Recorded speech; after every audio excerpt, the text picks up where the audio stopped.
You're on 94.1 FM, 3WBC, with Jerry Guirguis presenting... Downtown, everything's waiting for you.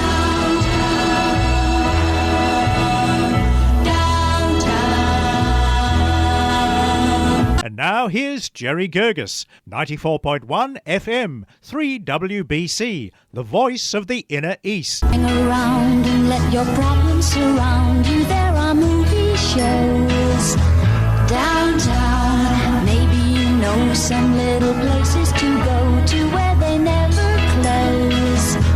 Downtown, just listen to the rhythm of a gentle bossa nova. You'll be dancing with them too before the night is over. Happy again. The lights so much brighter there. You can forget all your troubles, forget all your cares. So go downtown, where all the lights are bright. Downtown, waiting for you tonight. Downtown, you're gonna be alright now.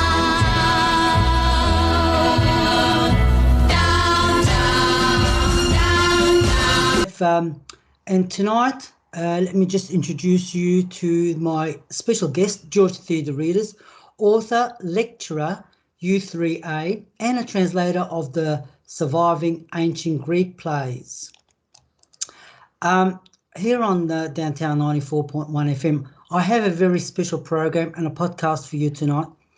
We're talking about the theatre, literature, philosophy, psychology, history, mythology, and sociology.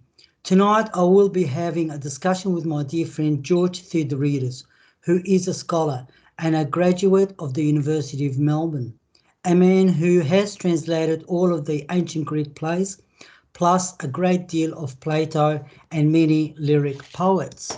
George's translations have been studied by many top universities, including the Oxford and the Harvard, plus 100 other universities around the world. George's own work has been translated in German, staged in some of the most magnificent theatres around the world, yet a very humble man, a man whose every drop of blood and every nerve in his body is devoted to the world of classic. Tonight, I will be talking with George about ancient Greek stage. And here I must stress that all three words, both ancient Greek and stage, begin with an uppercase letter because they are the very foundation of the modern world stage and its significance in today's world. We will talk about Bacchae, the play written by Euripides, proclaimed as the best play Euripides has ever written, best play ever staged in Athens. We shall explore the way those ancient Greeks treated their women during the 5th century BC. The following week, which is Tuesday the 13th of June, I shall be interviewing Elise and Joe, the directors of Bacchae 2, a modern take of Euripides' Bacchae, to help us understand their explanation. George has all his translation on his website, which is www.bacchicstage.wordpress.com. And the books are available from Amazon and many prominent book publishers and booksellers. George is in the process of writing his next book titled The Paradox. George says that while women were treated appalling in Athens, however, on stage they were seen as powerful heroes. Folks, I expect some fiery and very passionate discussions, but I can assure you, no one will be hurt. Please welcome my dear friend, George Theodoridis. Jerry, good evening. Thank you very much for this extensive and mellifluous introduction. And listeners, good evening to you too as well. You have promised a great deal, Jerry. I hope we can go through it all. George, again, I want to thank you sincerely for spending and allocating time. Now, I want to start, George, by asking you, I have read one of your articles where you claim that the stage was a place where the Athenians went once a year to be healed. Explain that to us, and why was the stage was ever set up in the first place? Well, first of all, the first question, what was this about healing? At the Athenians going to the stage and healing it. Athens at the time, and this is the most intriguing bit, that all of these plays, all of this philosophy and psychology and everything else that came out, or this wonderful literature that came out of Athens, came out within about 100 years. And it was 100 years that was filled with turbulence, 2 wars, 2 invasions from Persia, one in 490 under the king Darius, and then 10 years later under his son Xerxes in 480 BC. They came down in hordes, and the Greeks fought them and sent them back to Persia. Then the idiots began to fight amongst themselves. Two major countries, Sparta and Athens, all Greeks, fighting against one another. They had allies, of course. Athens had the Delian League, and Sparta has its own Hellenic league as well. So they fought constantly for nearly 30 years. So there was a whole lot of turbulence during the time when, people like Aeschylus, Sophocles, Euripides, Socrates, Plato, and so on were hanging around doing their stuff. So the Athenians were doing a lot of wrong things. And so once a year, they would go to the stage, and they would see, first of all, they would see the tragedies. At least, the festival lasted 5 days, so they would see the tragedies for the first 3 days, and they would see the comedies or the satires the next day or two. So in that spectrum of the tragedies, tragedians like Euripides, Aeschylus, and Sophocles would tell them, this is what you're doing wrong, Athenians. This is really what it is that makes you take on the wrong path. And then after they were diagnosed, as it were, they were told, this is what's wrong with you, they had to go and see the satire, the comedy by Aristophanes. And Aristophanes would say, well, now that you know what it is that you've done wrong, and I know what it is that you've done wrong, what you need to do is such and such. And that is the script, if you like, the medication that you need to take. For example, during that war, Aristophanes said, listen, what you need to do is this. And he gets this very, very powerful woman, Lysistrata, who called all the women into a huge meeting and said to them, listen, we're going to have a strike. Strike what up? Strike of sex. We give them no strikes, these men, until they sign a treaty of peace. And when we see with our own eyes a peace treaty, then we'll start again normal procedures of having sex whenever we have sex. So they would go into the stage, and the theatre back then had, now as well, has the capacity of about 30,000 people. So you would have pretty much half of Athens, half of the Athenian citizenship there watching. I might just add here what Aristotle said about, Aristotle, a philosopher, said about this theatre thing. He said, don't watch the stage, watch the people as they are watching the stage.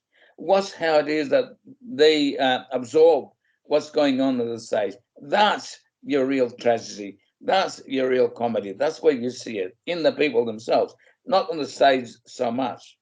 Okay, but that's by the way. The theatre began pretty much with a guy called Thespis, Thespis, around about the 6th century, 630 perhaps BC, and he was, if you like, the top in the theatre anyway of this place called Icaria, which not in modern in a modern map, you will see it as the town called Dionysus, funnily enough. All right, so this guy would get in front of a whole parade of his villagers, and he would sing in what was called then the dithyrambs, and he would sing about Dionysus, not about Dionysus, and they would go until they reached Athens and onto a platform. After a while, he started singing not about Dionysus, but taking on the part of Dionysus, and therefore he started acting. He would put a mask on and say, "I am Dionysus," and so he would become, if you like, the first ever actor. Right. He took on a role. Who was? Let's go back to the the author playwright Euripides. Who was Euripides, and how did he compare with his other two colleagues, the Aeschylus and Sophocles? Yes. Aeschylus was the first, real theatre actor, if you like. He's, straight after Thespis, Aeschylus comes along and he adds another actor onto that platform that eventually became the stage. Below the stage, below that platform, was a chorus, and the chorus would consist of, say, 12 or 20. It varied sometimes, and the chorus would dance and sing as a sort of exchange from the actors on the to the people. If you go to a Greek church these days, you will see pretty much the same sort of thing. You will see the cantors, the singers, and the priests at the top, and sorry, the cantors on the side, pretending as though they are the chorus, pretending as though they are the people. So the common man is talking with the priest, the common man is talking with the actor, and exchanging views about things. And pretty much they were pretty much in agreement with the actors at the top. Then after Aeschylus, and Aeschylus was a very religious man, so pretty much his stories were pretty much a dogma that says everything happens because the gods will it. That's why we do things. The same thing with Sophocles. Only Sophocles didn't really emphasize that very much, but both of them were reasonably religious. Euripides comes along and says, "Leave the gods alone. You didn't sin. You didn't make a sinful act against the gods. You sinned against a fellow human being, and that's why you're going through this trouble now." So he's generally used a very tokenistic tool to bring in the gods. He would have the Deus, what was called the Deus ex machina. So you would have a crane bringing in a god on the stage, or a demigod, or somebody like that. So he was really a very innovative sort of a character. He brought in the common man and the common woman on the stage. For that, he was hated by the judges. He was loved by the people, but he was hated by the judges. So they never gave him a first prize. They only gave him 5 prizes over his whole life. And one of them, in fact, he didn't get until after he died. It was a posthumous, like this. In fact, Bacchae was a posthumous prize, first prize. He in fact, he hated human beings. He saw them as really corrupt and silly and so on. So, one day he searches around, finds a cave in his own town in Elefsis, and was it Elefsis? No, never mind. He finds the cave, and I'll think about it in a minute, and moves there with all his books and whatever he had. In fact, he didn't want to carry too many things, so he just went there and lived pretty much in the cave and presented his plays. He wrote about 90 plays altogether, although only 19 survived, which is a lot more than all of the other playwrights. So he might not have been appreciated very much by the the critics, the judges, that he was very much appreciated by the common man. George, thank you for that. I want to move on to a question that sort of you touched earlier on, and that is a satirist. Today we have comedians and a satirist on stage who don't make it or wish not to be on the political stage. The question I have for you, George, is that how philosophical stage got created? Sorry, I didn't quite get the very, very beginning, Jerry. I'm terribly sorry about that. This computer. Tell me again. Today, I was saying, making reference to a comment you made earlier, having a satirist. Today we have comedians and satirists on stage who don't make it or wish not to be on the political stage. The question is that how the philosophical stage got created? Is that how it got created? Well, I don't quite know what you mean by today. Today's comedians, do you mean, or the 5th century BC Athens comedian Aristophanes? It's the only one that we have, really. Current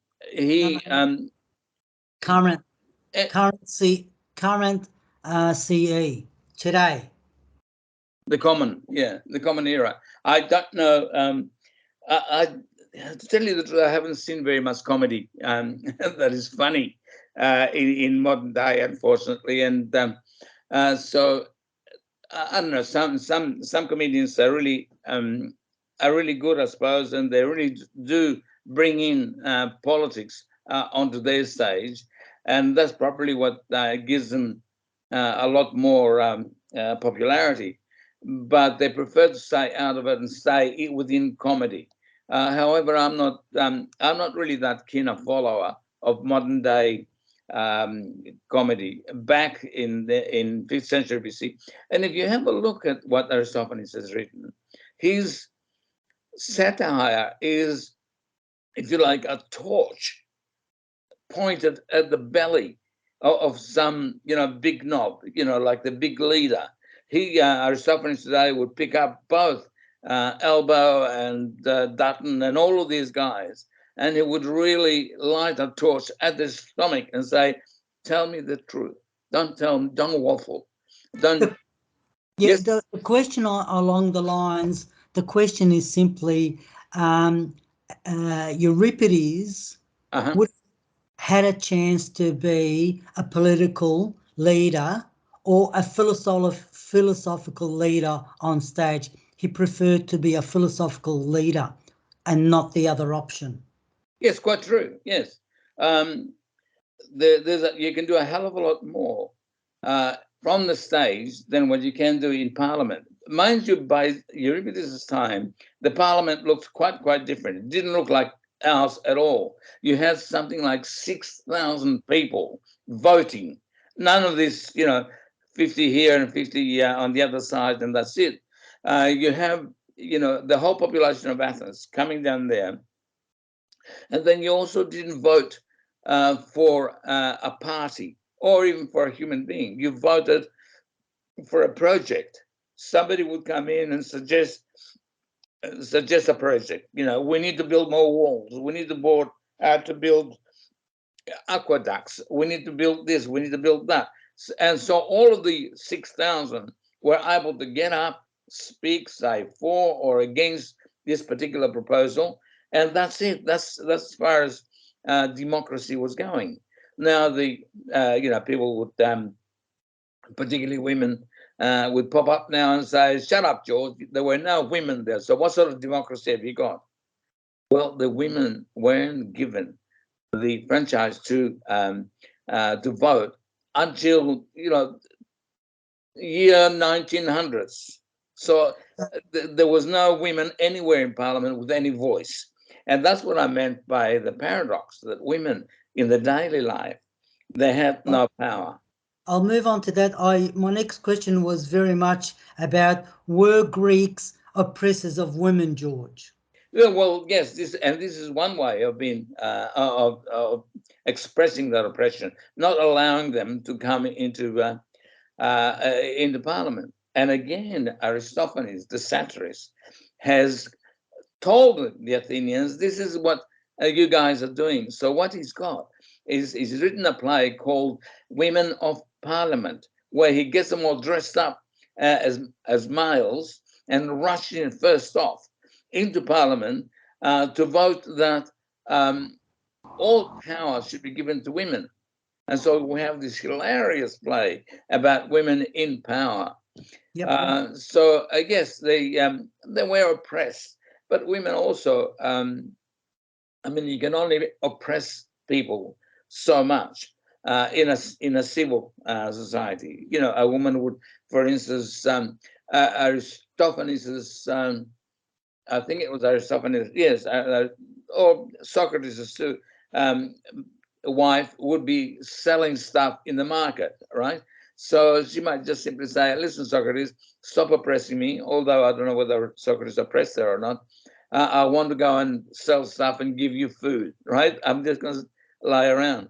They had the houses were split into women's quarters and male quarters and so on. Now, Yep.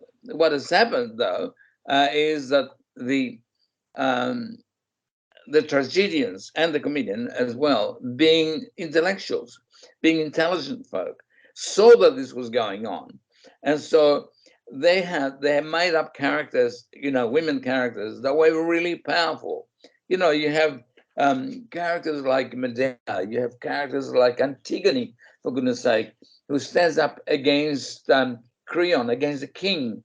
Women like Hecate, Iphigenia. When I was translating Iphigenia, I was almost in tears because Euripides has given her such a powerful speech.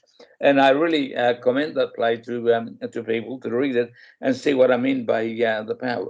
You have women like Lysistrata, for example, uh, and Clytemnestra, Helen, and so on. George, if I may, um, I'm privileged and I'm happy to share with my listeners your next book, The Paradox. Mhm. You claim a number of the greatest scholars and commentators missed this paradox. Tell us, how did they miss it? Yeah, that's exactly what I mean. That the common life for a woman was really quite not very nice for women in Athens of the 5th century. Now, Sparta is a different thing altogether. Sparta, it was a more egalitarian society, but it was also a very military society. Women and the men and women would train together and in the nad and all of that sort of stuff. But they also didn't have to do very much because they had the helos, they had the slaves taking care of all the work in Sparta. So they were equal. They were, women were as ruthless as men, although they didn't go to war. It was the men always that went to war. So in Athens and pretty much the rest of the Greek islands and territory, the women weren't looked up to. Um, a lot has been said about Pericles, Pericles, the leader, not a wife, but a girlfriend, Aspasia, that she was very, very strong, beautiful, and quite, with quite a lot of ability to move the politicians around. But there are not that many by and large. There were a few, like Phryne, for example, but by and large, the women didn't have much of a voice. And it is the tragedians themselves and the playwrights themselves who lifted them up on the stage and Yep, saying powerful things. And that's what I want to investigate in my book, The right. Paradox. Very good, George. So there were very much heroes on stage by the playwright. Yes. Yes, that's paradox where they were oppressed. The Greeks were oppressing their women. Now about Bacchae. Tell us about Bacchae, the play, George. Back in the Play is really considered and been thought of as perhaps the biggest, the most important masterpiece ever written. Others say that's garbage, I mean, people like Gilbert Murray hates Euripides. So it doesn't matter what Euripides did, Gilbert Murray would come up with something quite nice. Like, I feel like vomiting every time I hear words from Euripides. Not very nice. But this particular Euripides was innovative. He would come up with new ideas. And generally, the conservatives don't like new ideas very much. They want things to go on in the same way. However, as I said, the people loved him. The people loved him because he brought gods down to make them human beings, and brought the common man, the common woman, on the stage to make them almost like gods. Reverse that power play, if you like. Now, the Bacchae is extremely interesting for a couple of things. One is that he has, this is very new and shocking for the Greek eye, the Athenian eye back then. He brought in a god coming on the stage dressed as a common human being. Yep. And so, this is the height of arrogance. You don't do that to gods, you don't use God's name in vain, that sort of thing. You have to respect God. So you don't bring him in as just a common citizen whilst he's a god, right? So that's one innovation that he had. God becomes a common man. And the other is that his chorus, usually the chorus sits or dances at the bottom, at the orchestra, as it's called. But in this play, he's got the chorus mixing up with the actors, so they too become one. These two are extremely important traditions that he broke.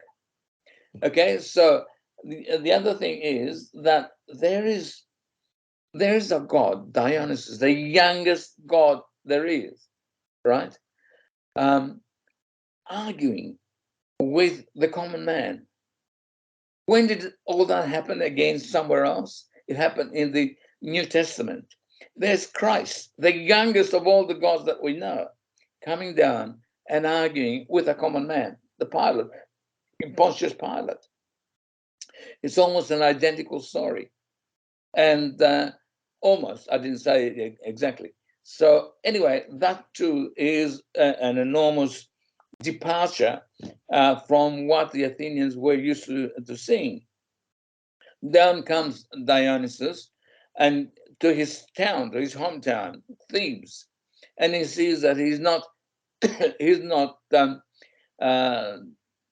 beloved, he's not revered as much as all the other gods. In fact, his aunts, which were the two sisters of his mother's two sisters, were denigrating. They were laughing. They were mocking him. They were saying something like, "Your mother was killed by Zeus because she was lying to Zeus, and so all you are is a little bastard, just a common little bastard, right?" Now, his mother was Semele, and Zeus had a constant, irritating habit of coming down to earth and raping beautiful women, right? So his mother was one that Zeus fell in love with, came down, raped her, but they fell in love. Semele fell in love with Zeus. Hera, however, his wife, Zeus's wife and sister, by the way, came down. She used to hate Zeus for doing all of these things, so she used to come down and mess it all up for him. So she comes down and talks to Semele, and Semele says, "Oh, guess what? I'm pregnant with Zeus." And Hera said, "Nonsense. That's not Zeus. That's just a common old guy." No, that's Zeus. She was respond, and Hera said, "Well, if you really are so convinced that he's Zeus, ask him to appear to you, not like just another human being, but as a real god, as he is seen on Mount Olympus. Tell him to change to be to give you his divine look. What did he look like in reality? What you see is a disguise." So the next time Zeus came down, she said, Zeus, mate, I want to see you as you really are, as a god, not none of this disguise you got on. Zeus says, mate, you don't want me to do that. You don't want to do that. No, I want to see you as disguised. So of course, in the end, Zeus knew that he was not going to escape this. So he changes himself into what he really was, which is really a bolt of flame, of fire. So he just becomes fire. What happens to Semele? Well, she gets cremated alive. However, he knew that she was pregnant, so he splits her up and picks up young Dionysus, or Bacchus, as the Romans would love to call him, picks him up and stitches him on his thigh until he's ready to be no longer a fetus but an actual baby. So he takes her out and gives him to the wood nymphs to look after him. Right. So that's the story of the real birth of Bacchus, of Dionysus. But no one in Thebes believed that. They thought, what nonsense, and so on. Pentheus, his cousin, who became a king by then, really hated all this. Not only did he hate it, but he also didn't want to give, it was a sort of a political thing that he didn't want to give his throne to someone else. So he refused, he didn't allow anyone to revere Bacchus, Dionysus. All right. So no one revered, no one made any sacrifices for Dionysus, and that's why now he came to Thebes to fix all of this. Pentheus, the king, wanted to prove that this guy is just another guy that wants to take my throne. So he has him chained, he has him locked up, he has him doing this and that. But of course, Dionysus keeps escaping all of that. Suddenly, a cowherd turns up and says, "Guess what I've seen? Guess what I've seen on the mountain?" And he said, "Well, I went past and there were these women that were sitting around drinking milk and eating honey and so on, that sprung out of earth. But the moment they saw me, they started chasing me. They started screaming and carrying on and started chasing me. And so I was lucky to escape." And Diana says, yes, these were my followers, my women, called Menads. And they get ecstatic. Ecstatic means coming out of your real self and being somebody else. Anyone who has taken some of those drugs, and I have not ever taken some drugs, would know that they are someone else. They're not quite there. They will do violent things because they're not their normal self. And that's what was happening with these women. Now, Pentheus was standing there, his cousin was standing there and saying, "Ooh," and they were naked and so on. So Pentheus got a little bit excited sexually and wanted to go up there to Mount Kithaeron and watch all of this. And Bacchus said, "Wonderful, let's go.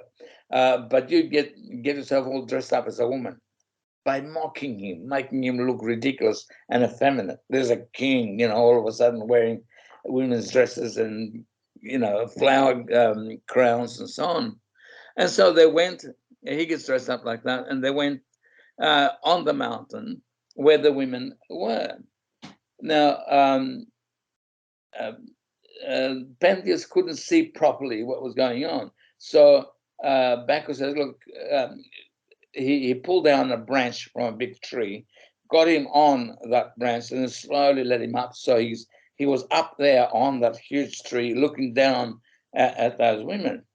And then Bacchus yells at the women, "Look at this, look at that," and so on. So the women, particularly his mother, it was the first one, ran up there with the help of the other women, grab him, drag him down, bring him down on the ground, and tear him to pieces, literally tearing him to pieces. So, and I'm here and I'm there and so on. Pentheus's head, this is a king's head, ended up in his mother's hands. But then it was getting morning, and so Agave was her name, started heading home back to the palace. And she's still, hysterical, and she's still outside herself, still ecstatic and delusional. So she gets into the palace and yelling, "Oh, guess what? Look at what I've done. I've got a lion's head in my arms." Cadmus, her father, sees this and says, "Oh, poor darling, no." And then her delusion started wearing out, and realized what she really had in her hands. It was her own son. That is pretty much where the play ends. Cadmus and Agave says Dionysus, "From now on, you will be turned into snakes, and from now on, you will live like snakes." Yeah, that's a play. George, thanks for doing that. Thank you, George, for giving us your time and thoughts of the ancient Greeks. I just want to thank you on that note. And I also believe, I just want to make a note to our listeners as well, for our listeners to check out the range and delightful lectures at the University of the Third Age, the U3A at Hawthorne, which you actually take some courses. You teach there as well, George. Yes.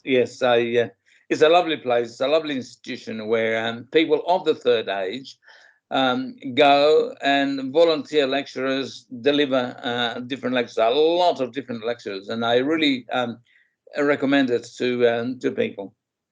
Thank you, George. Thank you again. We hopefully I'll be able to, by Tuesday the 13th, I'll be able to talk to the other two directors who played Bacchae too, and then we can compare notes. Wonderful. Thank you very much for having me on, Jerry.